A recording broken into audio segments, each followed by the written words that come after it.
Bourse ou investissement immobilier? Aujourd'hui, je te propose de s'attaquer à un grand débat financier. Est-ce qu'il vaut mieux investir dans la bourse ou alors dans l'immobilier? Tu as peut-être un peu d'épargne à investir et tu te demandes quelle est la meilleure stratégie pour moi. Eh bien, je te propose de l'aborder dans cette vidéo. Bonjour à tous et bienvenue sur cette chaîne destinée à l'investissement immobilier. Je suis Céline Médéou, épouse d'Orido. Je suis une immopreneur, une personne qui fait du business avec l'immobilier. C'est ce que je t'apprends à faire au travers de mes contenus sur cette chaîne, également au travers de mes formations et de mes accompagnements. Donc, si c'est un sujet qui t'intéresse et que tu ne l'as pas encore fait, je t'invite tout de suite à t'abonner à la chaîne et à activer ta cloche de notification pour ne pas rater mes futures publications. Et la deuxième chose, tu regardes en barre de description de cette vidéo, tu trouveras des liens très intéressant, notamment ton lien pour aller télécharger ton cadeau de bienvenue, les 10 commandements de l'investissement immobilier rentable. Et si tu as un projet immobilier qui te tient à cœur et que tu aimerais qu'on puisse échanger dessus, que je puisse mettre à disposition mon équipe et mon expérience pour t'accompagner, alors regarde en barre de description ou dans le premier commentaire, parfois on les met, le lien pour prendre rendez-vous et échanger ensemble sur ton projet, tes ambitions immobilières. Alors, pour l'heure, ce qui nous concerne, c'est ce sujet, ce grand débat financier. Est-ce qu'il vaudrait mieux investir dans l'immobilier ou alors investir son argent dans la bourse? C'est un débat qui a lieu depuis la nuit des temps. Et moi, je vais te donner mon avis dans cette vidéo. À toi de me donner aussi ton avis en barre de commentaires, ok? Mais avant d'arriver sur mon avis, il est quand même important de comparer les deux stratégies d'investissement. On va commencer par la bourse. La bourse, pour moi, offre des rendements élevés, soyons clairs. Et c'est quoi la bourse? Tout simplement, investir dans la bourse, c'est placer son argent sur des marchés financiers, d'accord? Tu vas devenir, entre guillemets, actionnaires de mastodontes, hein, d'entreprises, de grands consortiums qui sont dans le business et toi tu investis ton argent dedans. Et tu peux investir dans la bourse à partir de 100 € jusqu'à des millions d'euros quand tu arrives quand même à des niveaux d'investissement assez élevés. Et dans la bourse, même les plus grands de ce monde sont très souvent aussi dans la bourse en termes d'investissement. Donc clairement, c'est un bon investissement. Placer son argent sur des marchés financiers, c'est un bon investissement. Maintenant, quels sont les avantages et quels sont les inconvénients? L'un des avantages de la bourse, c'est la rentabilité, mais plutôt à long terme, d'accord? Si tu fais la bourse et que tu regardes tous les jours l'évolution de ton argent, tu risques de ne pas apprécier parce que justement, c'est un avantage d'avoir des rentabilités élevées en bourse. Tu peux être entre 5% jusqu'à 10% de rentabilité. Donc, c'est quand même pas mal pour un investissement financier. Donc, ça, c'est le premier avantage et je te dirai l'inconvénient tout à l'heure. Le deuxième avantage que je trouve à la bourse, c'est que tu ne fais pas grand-chose. C'est-à-dire, tu places ton argent et tu laisses l'argent pouvoir faire des bébés, en fait. Tu laisses l'argent fructifier grâce au marché financier. C'est tout. D'accord?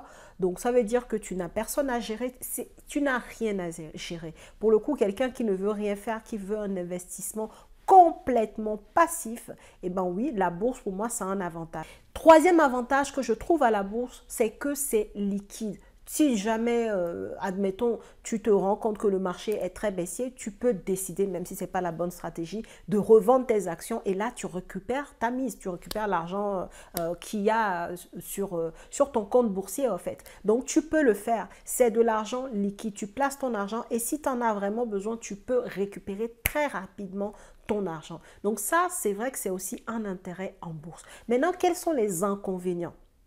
La première chose à savoir, c'est la volatilité. Si tu es comme moi, que tu n'aimes pas voir ton argent faire des ups et des downs de folie, eh ben, à moins de placer sur des produits très stables, mais du coup, tu limites évidemment la rentabilité que tu peux faire. Hein. En bourse, la rentabilité est littéralement liée au risque que tu prends. Donc, moins tu prends de risques et moins tu as de rentabilité. Donc, si on veut aller toucher les 10% dont je disais tout à l'heure, bah, il faut être sur des produits risqués. Enfin, ça va de soi, en fait. Donc, si tu es une personne qui n'aime pas ça, qui n'aime pas voir la volatilité, tu as placé, je ne sais pas, 10 000 € et tu vois, tu allumes ton compte boursier le lendemain, tu vois que ça atterrit à 7 000 ou à 8 000. Bon, bah, ok.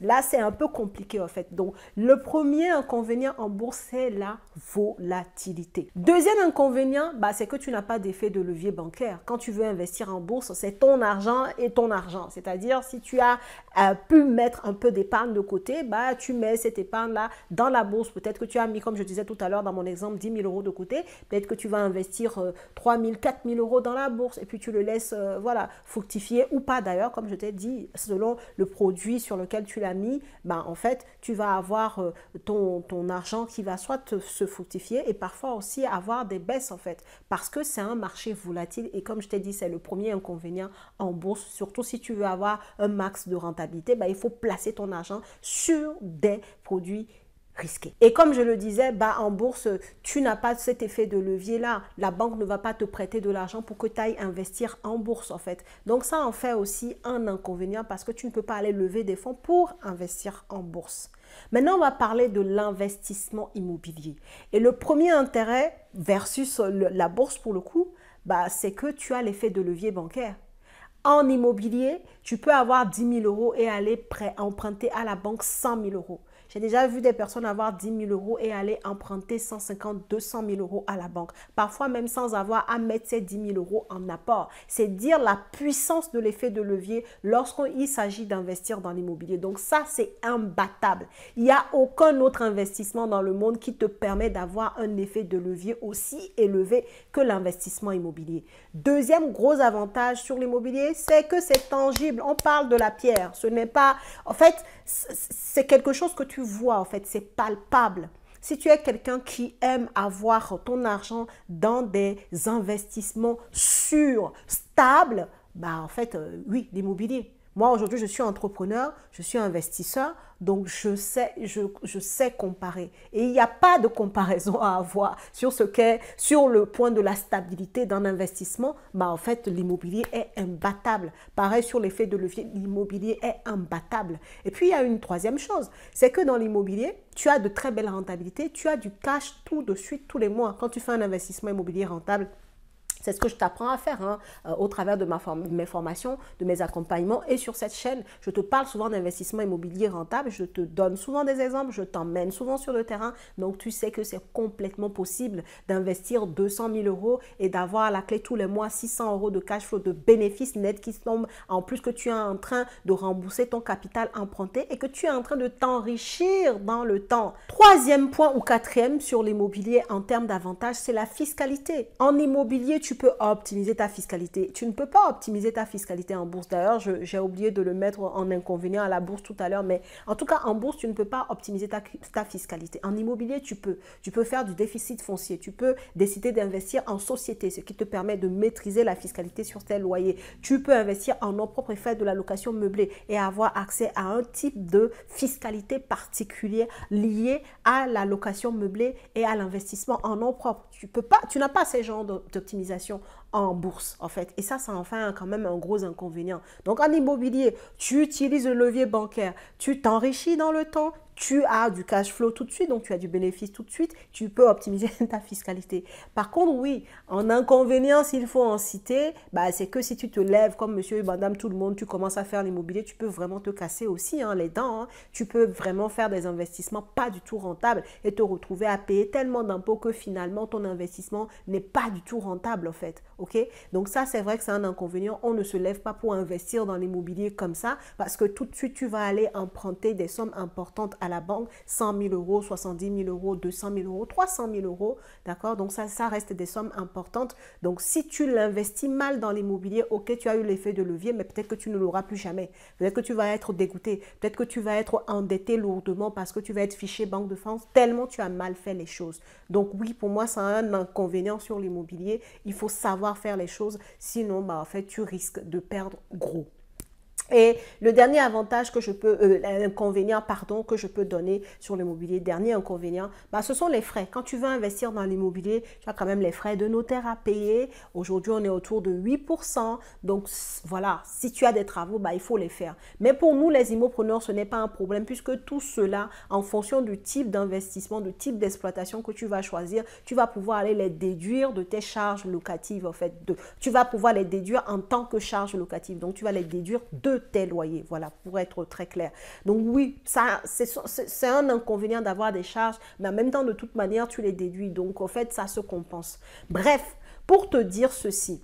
Lorsque tu démarres dans l'investissement, soit tu as le cran d'aller sur l'immobilier parce qu'il faut aussi se le décider, hein, d'aller le faire. Et à ce moment-là, commence par l'immobilier et les bénéfices que tu vas tirer de l'immobilier, va les investir dans la bourse. Je trouve dommage d'économiser son argent et aller investir dans la bourse et le mettre sur des produits financiers qui sont complètement à risque et parfois avec le risque du coup, sans vouloir me répéter, de perdre une partie de ce capital-là.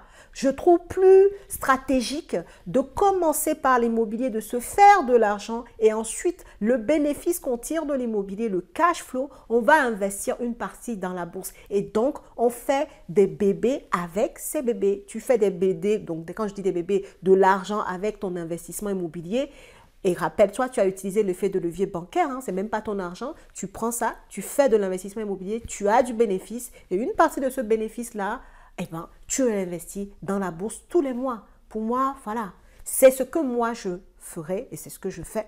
Maintenant, toi, dis-moi en commentaire ce que tu en penses. Qu'est-ce que tu penses de la bourse? Qu'est-ce que tu penses de l'investissement immobilier? Est-ce que c'est intéressant de pouvoir cumuler les deux stratégies? Est-ce que tu en fais les deux? Bref, on en parle en commentaire. Et si tu as un projet, je t'invite à nous rejoindre dans la team des immopreneurs, qu'on puisse t'accompagner. Prends rendez-vous, on en discute et je te dis à la prochaine vidéo.